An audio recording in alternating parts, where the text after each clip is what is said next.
Okay, सो अब हम discuss करने लगे हैं बहुत ही ज़्यादा important topic, that is basically viral hepatitis. और आपको पता है कि हेपेटाइटिस जो है वो बहुत तरह का होता है। हेपेटाइटिस का तो बेसिक मतलब क्या होता है? ओके, सो पहले आपको बताती हूँ टॉपिक का नाम। सो बेटे हम लोग रॉबिन से पढ़े हैं और हम पढ़ने लगे हैं इन्फेक्शियस डिजीजेज ऑफ लिवर। ठीक है, अब इसके अंदर बहुत सारे डिजीजेस हमने पढ़ने हैं, लेकिन हम स्टार्ट जो है वो वायरल हेपेटाइटिस से करेंगे। इसमें पहले वो आपको थोड़ी सी ये बात बताता है कि हेपेटाइटिस के क्या मतलब है। हेपेटाइटिस, हेपेटोसाइटिस का मतलब इन्फ्लेमेशन। तो जो लिवर की इन्फ्लेमेशन है, लिवर की सेल्स की इन्फ्लेमेशन है, वो जरूरी तो नहीं है ना कि सिर्फ हेपेटाइटिस ABCDEO। फिर हमने इसका हेपेटाइटिस नाम पता नहीं क्यों रख दिया, लेकिन ये जो लिवर के अंदर हेपेटाइटिस है ये दो रीजंस की वजह से हो सकता है। एक तो ये स्पेसिफिक वायरस की वजह से होता है जिन्हें हम हेपेटोट्रोपिक वायरसेस कहते हैं। ठीक है, और उनके नाम पे हम फिर इसको hepatitis A, hepatitis B, hepatitis C, hepatitis D और हेपेटाइटिस E कहते हैं। दूसरा बेटे ये इन्फ्लेमेशन बहुत सारी दूसरी रीजंस की वजह से हो सकती है, यानी नंबर 1 अदर वायरसेस की वजह से हो सकती है, जैसे कि इप्स्टेन बार वायरस हो गया, जैसे कि इबोला वायरस हो गया, या फिर ये बहुत सारे टॉक्सिन से हो सकती है, या ये बहुत सारी ड्रग से हो सकती है, या ये इन्फ्लेमेशन इवन के अल्कोहलिक और नॉन अल्कोहलिक लिवर डिजीज में भी तो हो सकती है। सो हेपेटाइटिस एक ब्रॉड टर्म है। वायरल हेपेटाइटिस या स्पेसिफिकली हेपेटोट्रोपिक वायरसेस की जब हम बात करेंगे तो उसके अंदर फिर हमारे पास हेपेटाइटिस ABCDE आ जाएंगे। सो हम डिस्कस करते हैं सबसे ज्यादा आसान जो है हेपेटाइटिस A वायरस से। बहुत ज्यादा आसान है बेटे, जो बहुत ज्यादा क्वेश्चन आते हैं वो इसकी वायरोलॉजी में से आते हैं कि IgM लेवल कब रेज्ड होंगे, IgG कब होंगे, स्पेसिफिक एंटीबॉडीज कब बनेंगी, कौन सा मार्कर है, क्या है, तो वो चीज हम जरा समझेंगे। ओके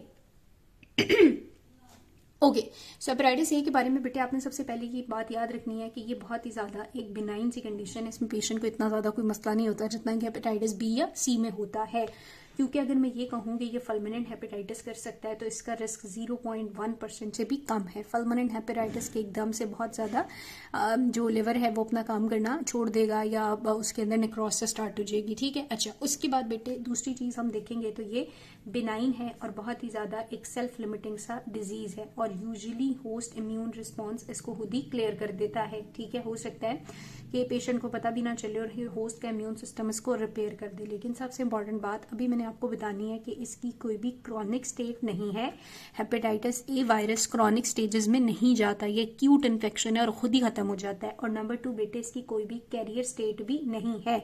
मैं ऐसे नहीं कह सकती कि मुझे हेपेटाइटिस था, अब मैं ठीक हो गई हूँ लेकिन मैं दूसरे लोगों को इफेक्ट कर रही हूँ। No, this is not possible, क्योंकि इसके कैरियर नहीं होते। कैरियर वो इंसान होता है कि जिसके अंदर वायरस या कोई भी ऐसा एजेंट अभी है, वो खुद तो हेल्दी है लेकिन वो दूसरे लोगों को इससे इफेक्ट कर रहा है, तो वो कैरियर होता है। लेकिन हेपेटाइटिस A वायरस के कैरियर्स नहीं है, ये इंपॉर्टेंट बात है, ये आपने याद रखनी है।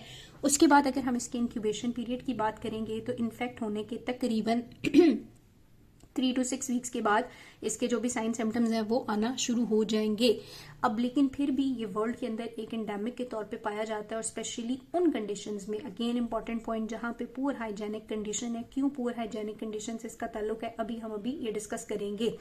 सो पुअर हाइजेनिक कंडीशन, और स्पेशली अगर बेटे आपको चिल्ड्रंस के अंदर जॉन्डिस और हेपेटाइटिस वाले सिम्टम्स दिए जाएंगे ना, 5 साल का बच्चा है, बाहर से गंद खाता था, अब उसकी माँ कह रही है उसको भूख नहीं लगती, इसको नोजिया, वॉमिटिंग, पेट खराब रहता है, तो this is hepatitis A। Number 1 poor hygienic condition, number 2 child age group, ये हेपेटाइटिस A की तरफ इशारा करता है। ठीक है, चूंकि ये बहुत ही ज़्यादा एक सेल्फ लिमिटिंग डिजीज है, लेकिन फिर भी अगर हम एक्यूट हेपेटाइटिस के केसेस देखें तो 25% एक्यूट हेपेटाइटिस के केसेस हेपेटाइटिस A वायरस की वजह से ही होते हैं।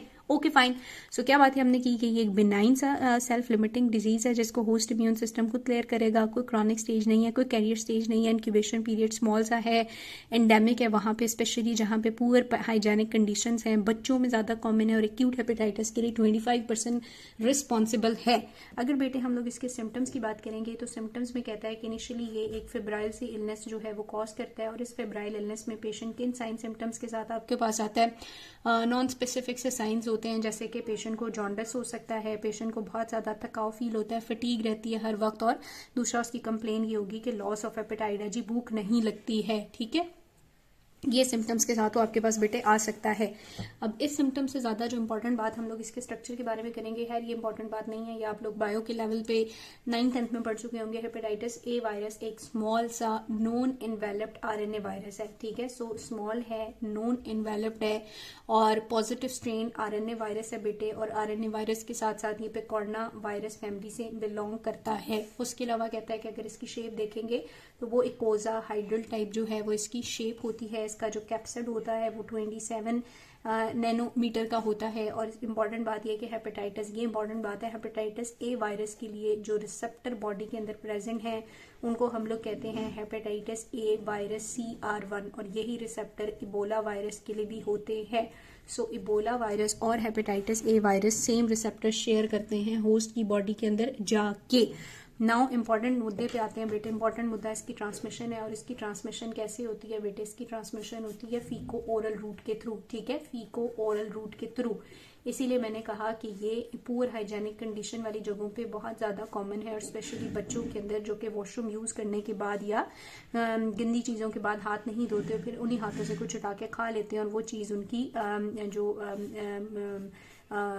ये जो है फीकल मैटर है या कंटेमिनेटेड चीज़ है वो ओरल पाथवे से उनकी बॉडी के अंदर इंटर हो जाती है।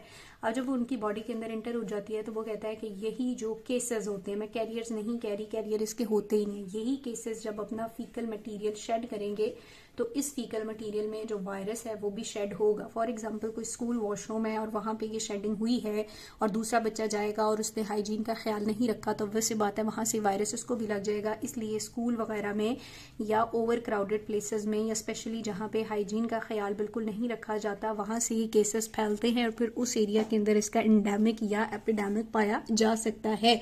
सो ये इंपॉर्टेंट चीज़ जो है वो आप लोगों ने याद रखनी है। उसके अलावा ना सिर्फ ये स्टूल्स के अंदर शेड होता है बल्कि साथ ही साथ इसके जो लेवल्स हैं वो आप सीरम और स्लाइवा में भी चेक कर सकते हैं। ये तो कहानी हो गई हमारे जैसे मुल्कों की, नॉन डेवलप्ड कंट्रीज की। तो फिर डेवलप्ड कंट्रीज में ये कैसे होता है? तो सफाई का बहुत ख्याल रखते हैं। तो डेवलप्ड कंट्रीज के अंदर बेटे रॉ स्टीम शेलफिश खाने से ये हो सकता है, ठीक है। वो रॉ स्टीम फिश खाते हैं ना जिसको सुशी कहते हैं, ठीक है, वो इतनी ज्यादा पकी भी नहीं होती। तो ये जो स्टीम शेलफिश ये लोग खाते हैं, इसके अंदर चूंकि उनका जो समुंदर था जहां से वो मछली लाई गई वो किसी सिवेज लाइन के साथ अटैच था या जो भी सीन था, तो वो सिवेज मैटर से क्या हो रहा था, कंटेमिनेटेड हो रहा था और वो फिश उन्होंने खा ली, तो फिर उनको भी हो सकता है। तो ये ट्रांसमिशन आपने याद रखनी है नॉन डेवलप्ड और डेवलप्ड कंट्रीज में। इंपॉर्टेंट बात वो कहता है कि मोस्टली ये वायरल हुड साइटोपैथिक नहीं होता, यानी आपके सेल्स को डैमेज नहीं करता, लेकिन इस वायरस को किल करने के लिए जो CD4 और CD8 सेल्स एक्टिवेट होते हैं, हो सकता है वो आपके हेपेटोसाइट्स को डैमेज कर दें या इंजरी कॉज कर दें। तो मोस्टली वायरस खुद इंजरी नहीं करता, आपका इम्यून सिस्टम भी कर सकता है। तो यहाँ तक किसी को कोई इशू तो नहीं हुआ होगा। ये इसका एक तारुफ कराया हमने कहा सिम्टम्स नॉन स्पेसिफिक जॉन्डिस और फटीग और लॉस ऑफ एपेटाइट होती है। स्ट्रक्चर के बारे में बात की जो इंपॉर्टेंट नहीं है सिवाय रिसेप्टर के, और फिर हमने ट्रांसमिशन की बात की कि डेवलप्ड कंट्रीज़ में फ़िश वगैरह, रॉ फिश और सुशी वगैरह खाने से, और नॉन डेवलप्ड कंट्रीज़ में इसकी फीको ओरल ट्रांसमिशन है। कैरियर तो इसके नहीं है, लेकिन केसेस अगर एक जगह पे रह रहे हैं तो वो दूसरे लोगों को इन्फेक्ट कर सकते हैं। दूसरी इंपॉर्टेंट चीज़ ये वो कहता है कि ये जो वायरस है ये बहुत ही ज़्यादा ना ट्रांजिएंट वायरीमिया कॉज करता है, यानी ये बहुत थोड़ी देर के लिए या आपके ब्लड में इसके लेवल रेज्ड होते हैं और फिर ये फॉल कर जाते हैं, ठीक है। इसीलिए हम लोग ब्लड स्क्रीनिंग जो है वो इसकी नहीं करते। अगर किसी को मुझे ब्लड लगाना है तो मैं उसमें हेपेटाइटिस ए वायरस की स्क्रीनिंग नहीं करूंगी, ठीक है। ये बात भी आपने याद रखनी है। अब सबसे इंपॉर्टेंट चीज़ जो आपके पेपर में आती है बेटे वो इसकी सीरोलॉजी है। सीरोलॉजिकल टेस्टिंग में हम लोग IgM मेजर करते हैं। अगर IgM के लेवल रेज्ड हैं तो इसका मतलब है कोई भी एक्यूट इन्फेक्शन चल रहा है। और IgM कब रेज्ड होता है? जैसे ही आपके सिम्टम्स अपीयर होना शुरू होते हैं, यानी इंक्यूबेशन पीरियड के मतलब वही 3 to 6 वीक्स के बाद जैसे साइन सिम्टम्स अपीयर होंगे तो IgM लेवल रेज्ड होना शुरू हो जाते हैं, ठीक है। और जब IgM लेवल रेज होना शुरू होते हैं तो वायरस की जो शेडिंग है स्टूल के अंदर वो कम हो जाती है। फिर कुछ टाइम के बाद हमारे पास IgG जो है वो अपीयर हो जाता है, लेकिन IgG को डिटेक्ट करने के लिए हमारे पास कोई स्पेसिफिक टेस्ट नहीं है। सो रिलायबल मार्कर का MCQ आता है, तो आपने याद रखना है कि reliable marker hepatitis A virus का along the onset of sign और सिम्टम, चूंकि होता ही एक्यूट इन्फेक्शन है, तो वो IgM है, ठीक है।